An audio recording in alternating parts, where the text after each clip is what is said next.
ನಮಸ್ತೆ ಸ್ನೇಹಿತರೆ, ಇವತ್ತು ನಾವು ಪ್ರಥಮ BA ವಿದ್ಯಾರ್ಥಿಗಳ ಸಮಾಜಶಾಸ್ತ್ರದಲ್ಲಿ ಬರುವಂತಹ ವಿಚಾರಗಳನ್ನು ತಿಳ್ಕೊಳ್ಳುವ. ಮೊದಲಿಗೆ ಸಮಾಜಶಾಸ್ತ್ರದ ಅರ್ಥ, ಸಮಾಜಶಾಸ್ತ್ರದ ವ್ಯಾಖ್ಯೆಗಳನ್ನು ತಿಳ್ಕೊಳ್ಳುವ. ಸಮಾಜಶಾಸ್ತ್ರದ ಅರ್ಥ: ಸಮಾಜಶಾಸ್ತ್ರದ ಒಂದು ಸಾಮಾನ್ಯ ಸಾಮಾಜಿಕ ವಿಜ್ಞಾನ, ಸಮಾಜವನ್ನು ಸಂಪೂರ್ಣವಾಗಿ ಅಭ್ಯಸಿಸುವಂತಹ ಏಕೈಕ ವಿಜ್ಞಾನ.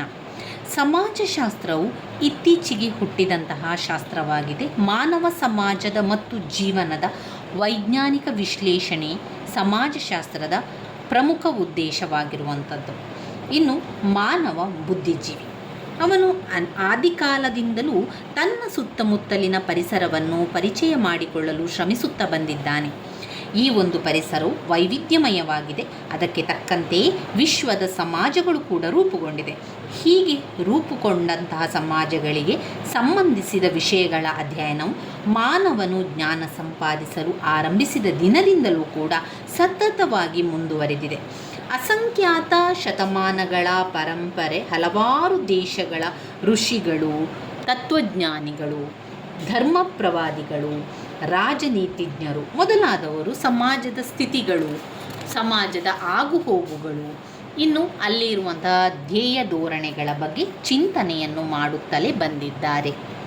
ಚಾಣಕ್ಯನ ಸಮಾಜ, ಧರ್ಮ ಮತ್ತು ರಾಜ್ಯಾಡಳಿತವನ್ನು ನಿರೂಪಿಸುವ ಚಾಣಕ್ಯನ ಸೂತ್ರ, ನೀತಿ ಮತ್ತು ಧರ್ಮಗಳನ್ನು ಕುರಿತು ಮನು ಸ್ಮೃತಿ, ಮಾನವನ ಜೀವಿತಕ್ಕೆ ಸಂಬಂಧಿಸಿದ ಆರ್ಯಭಟನ ಆರ್ಯ ಸಿದ್ಧಾಂತ ವೆಂಬುದು, ಜ್ಯೋತಿಷಾಸ್ತ್ರ ಮೊದಲಾದವು ಇದಕ್ಕೆ ನಿದರ್ಶನಗಳಾಗಿದೆ.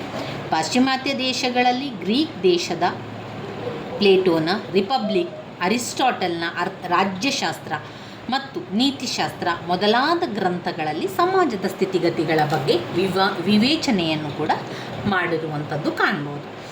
ಇನ್ನು ಸಮಾಜಶಾಸ್ತ್ರದ ಉತ್ಪತ್ತಿಯ ಬಗ್ಗೆ ನೋಡಿದರೆ,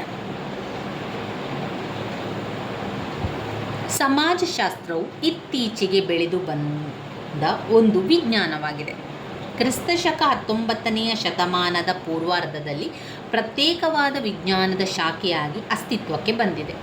ಸಮಾಜಶಾಸ್ತ್ರದ ಪಿತಾಮಹ ನೆನಪಿಸಿಕೊಂಡ ಫ್ರಾನ್ಸಿನ ತತ್ವಜ್ಞಾನಿಯಾದ ಅಗಸ್ಟ್ ಕಾಮ್ಟನ ಪ್ರಾರಂಭದಲ್ಲಿ ಸಮಾಜಶಾಸ್ತ್ರವನ್ನು ಸಾಮಾಜಿಕ ಭೌತಶಾಸ್ತ್ರ ಎಂಬುದಾಗಿ ಹೇಳಿದರು.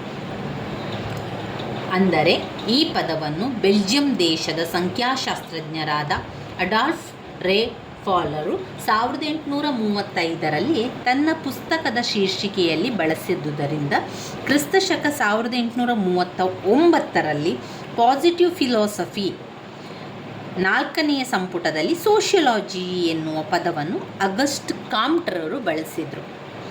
ಸೋಷಿಯಾಲಜಿ ಎನ್ನುವ ಆಂಗ್ಲ ಪದವು ಸಮಾಜಶಾಸ್ತ್ರ ಎನ್ನುವ ಕನ್ನಡ ಪದಕ್ಕೆ ಸಮನಾಗಿ ಅರ್ಥವನ್ನು ಕೊಡುವ ಪದವಾಗಿರುವಂಥದ್ದು. ಸೋಷಿಯಾಲಜಿ ಎನ್ನುವ ಆಂಗ್ಲ ಪದ ಲ್ಯಾಟಿನ್ನ ಗ್ರೀಕ್ ಭಾಷೆಯ ಲಾಗೋಸ್ ಆರ್ ಒಲೋಂಜ ಎನ್ನುವ ಪದದಿಂದ ಉತ್ಪತ್ತಿಯಾಗಿದೆ. ಸೋಕಿಯಸ್ ಎಂದರೆ ಜೊತೆಗಾರ, ಸಹಗಾರ, ಸಮಾಜ ಎಂದರ್ಥ. ಹಾಗೆಯೇ ಲಾಗೋಸ್ ಎಂದರೆ ವಿಜ್ಞಾನ ಎಂಬ ಅರ್ಥವನ್ನು ಕೂಡ ನೀಡುವಂಥದ್ದು. ಹಾಗೆ ಇದನ್ನು ಸೋಷಿಯಸ್ ಮತ್ತು ಲಾಗೋಸ್ ಅಂದರೆ ಸೋಷಿಯಾಲಜಿ ಎನ್ನುವಂತಹ ಅರ್ಥವನ್ನು ಕೊಡುವಂಥದ್ದು. ಈ ಸಮಾಜಶಾಸ್ತ್ರದ ವ್ಯಾಖ್ಯೆಗಳನ್ನು ನೋಡುವ. ಸಮಾಜಶಾಸ್ತ್ರಜ್ಞರು ಬೇರೆ ಬೇರೆ ವ್ಯಾಖ್ಯೆಗಳನ್ನು ಕೊಡ್ತಾ ಬರ್ತಾರೆ. ಇದರಲ್ಲಿ ಮುಖ್ಯವಾಗಿ ನಾವು ನೋಡುವುದಾದರೆ G.A.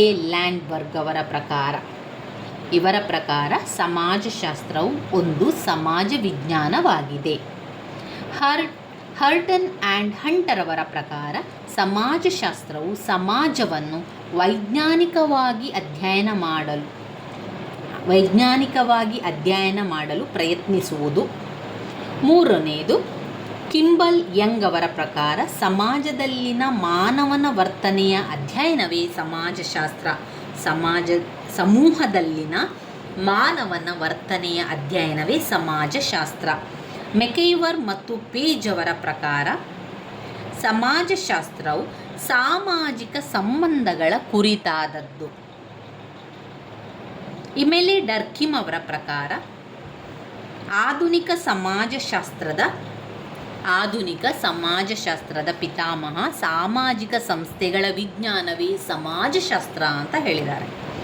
ಇನ್ನು ಮುಖ್ಯವಾಗಿ ನಾವು ಓದ್ಕೊಳ್ಬೇಕಾಗಿರುವಂಥದ್ದು ಸಮಾಜಶಾಸ್ತ್ರವು ಒಂದು ವಿಜ್ಞಾನವೇ ಎನ್ನುವಂತಹ ಪ್ರಶ್ನೆ ಅನೇಕ ಬಾರಿ ಪ್ರಶ್ನೆ ಪತ್ರಿಕೆಗಳಲ್ಲಿ ಕೇಳಿದ್ದಾರೆ. ಸಮಾಜಶಾಸ್ತ್ರ ಒಂದು ವಿಜ್ಞಾನವೇ ಎನ್ನುವಂಥದ್ದು ಅದನ್ನು ಬೇರೆ ಬೇರೆ ರೀತಿಯಲ್ಲಿ ಅವರು ವಿವರಿಸುವಂಥದ್ದನ್ನು ಕೂಡ ನಾವು ಕಾಣ್ತಾ ಹೋಗ್ಬೋದು. ಅದನ್ನು ನಾವು ಮುಂದಿನ ವಿಡಿಯೋದಲ್ಲಿ ತಿಳ್ಕೊಳ್ಳೋ ಸ್ನೇಹಿತರೆ. ಧನ್ಯವಾದಗಳು.